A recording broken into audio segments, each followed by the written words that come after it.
আপনারা দেখেন, তথ্য হিসাব নেন, তাহলে দেখবেন হিন্দুদের দেবোত্তর সম্পত্তি ভারতবর্ষে মুসলমানদের কয়েকশো গুণ বেশি।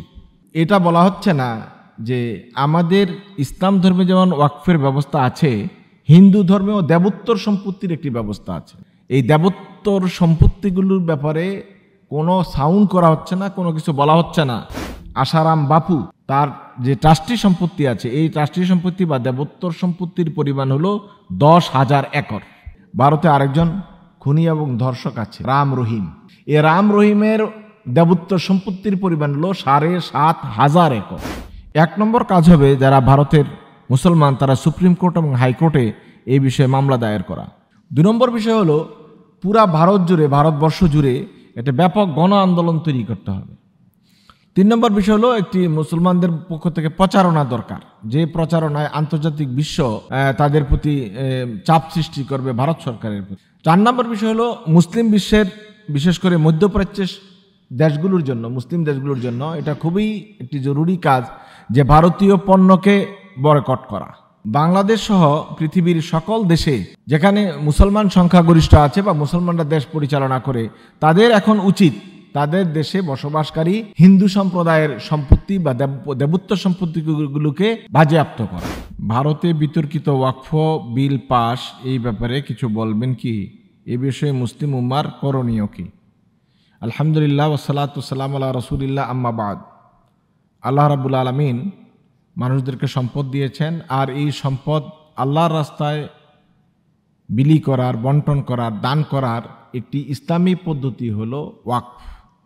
ওয়াকফ হলো নিঃস্বার্থভাবে কাউকে কিছু দিনের জন্য কিছু দান করা, যেটি ভোগ করবে শুধু মুসলিম উম্মাহ এবং হতদরিদ্র মানুষগুলি, বা যেভাবে ওয়াকফ করে দেওয়া যা থাকে সেভাবে। ওয়াকফের আইনে পরিষ্কার বলা আছে, ইসলামী ওয়াকফের আইনে ওয়াকিফ মানে যিনি ওয়াকফ করেন, তিনি যে উদ্দেশ্যে, যে কারণে, যেভাবে ওয়াকফ করেন, সেই সব ক্ষেত্রেই এই ওয়াকফি সম্পদ বিলি বন্টন করতে হবে।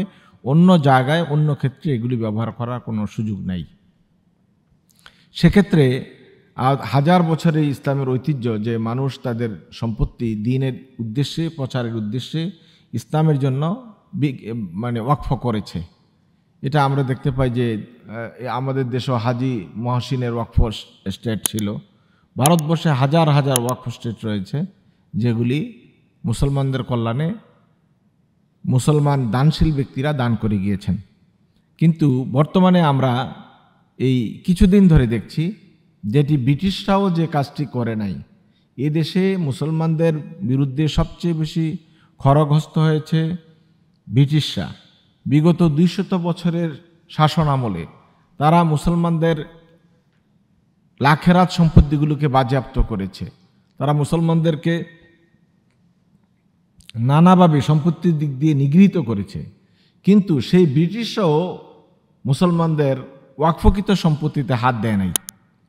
কিন্তু বর্তমান হিন্দুত্ববাদী ভারত সরকার মুসলমানদেরকে এই তাদের নিজস্ব আয়ে ওয়াকফ করা ওয়াকফ সম্পত্তির উপর হাত দিয়েছে, এবং তারা এখন বলতেছে যে ভারতে যে ওয়াকফ সম্পত্তিগুলো আছে, এই ওয়াকফ সম্পত্তিগুলো কম বেশি প্রায় 9 লাখ একর। তো এই 9 লাখ একরের দায়ভার এদের পরিচালনার দায়িত্ব ভারত সরকার নিতে চায়, মুসলমানদেরকে এখান থেকে উচ্ছেদ করতে চায়। এবং তারা বলছে ভারতে যতগুলো সরকারের নিয়ন্ত্রণের বাইরে যে জমিগুলি আছে, সেই জমিগুলোর মধ্যে মুসলমানদের যেই ল্যান্ড ব্যাংক, এটা 3য় বৃহত্তম ল্যান্ড ব্যাংক। সুতরাং এটাকে কোনো না কোনোভাবে হাতিয়ে নেওয়ার চিন্তা করা হচ্ছে, এবং একটা বিল নিম্ন আদালতে পাশও হয়ে গিয়েছে, আমরা দেখতে পেয়েছি।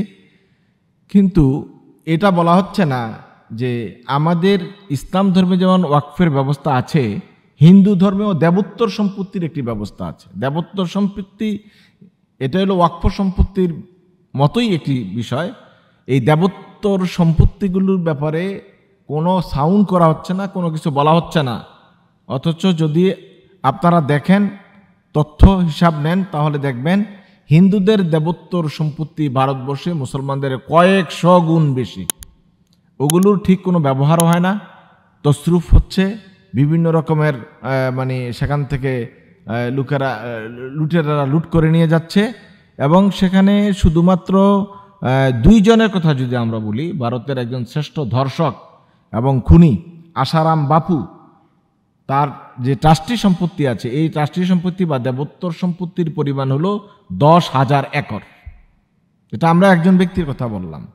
ঠিক তেমনিভাবে ভারতে আরেকজন খুনি এবং ধর্ষক আছে, তার নাম হলো রাম রহিম। সে এখন জেলখানে আছে, দুজনেই জেলখানে আছে। এ রাম রহিমের দেবোত্তর সম্পত্তির পরিমাণ হলো 7,500 একর। আমরা শুধু 2 জন হিন্দুর তাদের দেবোত্তর সম্পত্তি বা ট্রাস্টি সম্পত্তির একটা হিসাব দিলাম। এই পুরো ভারত জুড়ে যদি এটি হিসাব করা হয় তাহলে কত শত একর, হাজার হাজার একর হবে, এটা সহজেই অনুমেয়। ভারত সরকার কিন্তু এই সমস্ত দেবোত্তর সম্পত্তি সম্পর্কে কিছু বলছেন না, বলছেন মুসলমানদের সম্পত্তির ব্যাপারে, ওয়াকফ সম্পত্তি সম্পর্কে। অথচ ব্রিটিশরা পর্যন্ত পাক ভারত উপমহাদেশে বিভিন্ন লাখেরাত সম্পত্তিকে বাজেয়াপ্ত করলেও মুসলমানদের ওয়াকফ সম্পত্তিতে হাত দেয় নাই। মোদী সরকার, হিন্দুত্ববাদী সরকার, এই সরকারের মূল টার্গেটই হচ্ছে মুসলমানদেরকে ইন্ডিয়া থেকে নিচ্ছিন্ন করে দেওয়া। এবং আপনারা দেখতে পেয়েছেন যে আসামে হাজার হাজার মসজিদ মাদ্রাসা ভেঙে দেওয়া হয়েছে, বন্ধ করে দেওয়া হয়েছে। এবং গোটা ভারত জুড়ে সবচেয়ে বেশি ক্ষতিগ্রস্ত মাইনরিটি হচ্ছে মুসলমানরা, যেখানে তাদের এবাদতখানাগুলি, তাদের মসজিদগুলোকে বুলডোজার দিয়ে সমান করে দেওয়া হচ্ছে।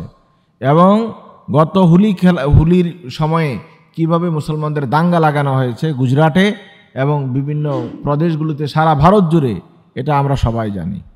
সুতরাং এই ওয়াকফ সম্পত্তি আইনের ব্যাপারে আমাদের কিছু করণীয় আছে কি না, এই বিষয়ে বলার আগে আমরা বলবো যে ভারতে যারা বসবাস করছেন মুসলমানরা, তাদের করণীয়র সাথেও আমাদের করণীয় জড়িত। একা বহির্বিশ্বের দেশগুলির মুসলমানদের একার কোনো আন্দোলনে এটাকে দমন করার বা বন্ধ করার কোনো সুযোগ নেই। সেক্ষেত্রে সমন্বিত একটি চিন্তা নেওয়া প্রয়োজন।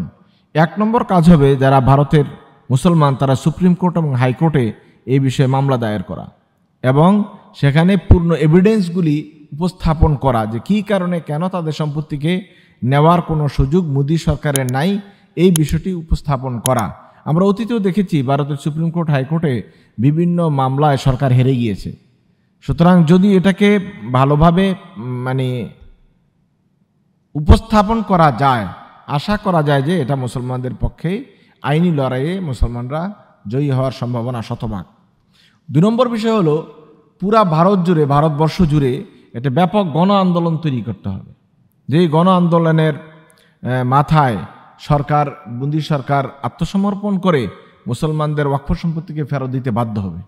এটা আমরা দেখেছি গত কিছুদিন আগে ইন্ডিয়াতে একটা আন্দোলন হয়েছে, সেটা হলো কিষাণ আইন করেছিল সরকার।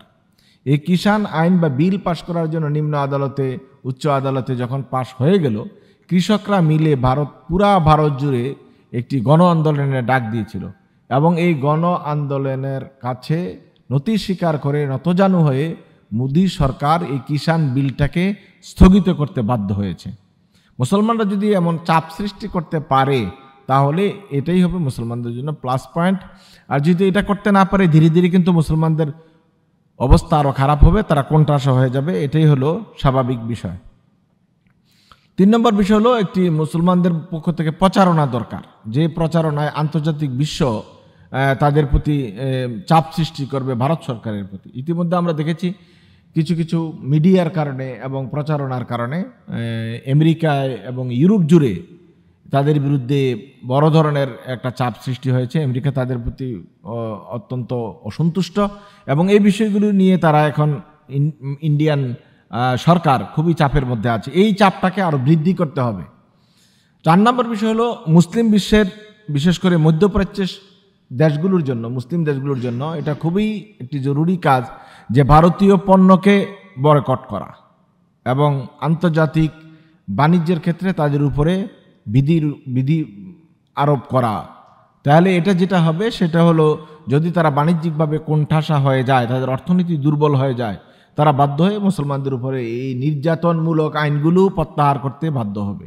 এবং এটার জন্য আমাদের মুসলিম বিশ্ব, বিশেষত মধ্যপ্রাচ্যের দেশগুলি একটি ভূমিকা থাকা দরকার। কারণ মধ্যপ্রাচ্যের অধিকাংশ মানে কাঁচামাল, বিশেষ করে মানে তরি তরকারি বা এই ধরনের জিনিসগুলো, নিত্য ব্যবহার্য জিনিসগুলো মধ্যপ্রাচ্যে ইন্ডিয়া থেকে আমদানি করা হয়। আর এগুলো পচনশীল দ্রব্য, এগুলো যদি মধ্যপ্রাচ্য বা ওই দেশগুলো নেওয়া বন্ধ করে দেয়, সেটার জের কিন্তু ভারতকে দীর্ঘদিন ধরে পোহাতে হবে এবং সেখানে আরেকটা কৃষক আন্দোলন তৈরি হবে। যেমনটি দেখেছি আমরা বাংলাদেশে, তারা পেঁয়াজ দিবে না বলে বলেছে, আমরা আর আনি নাই, না আনার কারণে এখন পশ্চিমবঙ্গ সহ সব জায়গায় মোদি বিরোধী আন্দোলন আমাদের সামনে একেবারে প্রতীয়মান।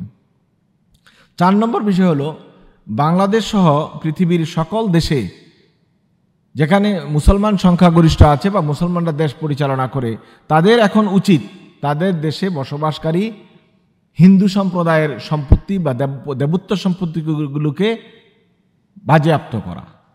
মোদী সরকার যা করেছে তার বিপরীত একটা আইন তৈরি করা। মোদী সরকার যদি মুসলমানদের ওয়াকফ আইনকে উপেক্ষা করে বাজেয়াপ্ত করে, তাহলে বাংলাদেশ সহ পৃথিবীর সকল মুসলিম রাষ্ট্রের এটি একটি জরুরি সিদ্ধান্ত নেওয়া উচিত, তারাও তাদের দেশে যারা হিন্দু সম্প্রদায় আছে তাদের সম্পদগুলোকে বাজেয়াপ্ত করা এবং বাজেয়াপ্তের জন্য আইন প্রণয়ন করা, বাস্তবায়ন করা।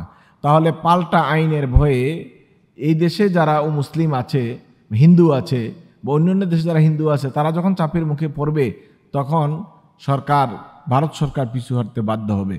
আল্লাহ তাআলা আমাদের সবাইকে ঐক্যবদ্ধভাবে এই ভারতের ওয়াকফ আইনের বিরুদ্ধে কথা বলার, আন্দোলন করার তৌফিক দান করুক। আমিন।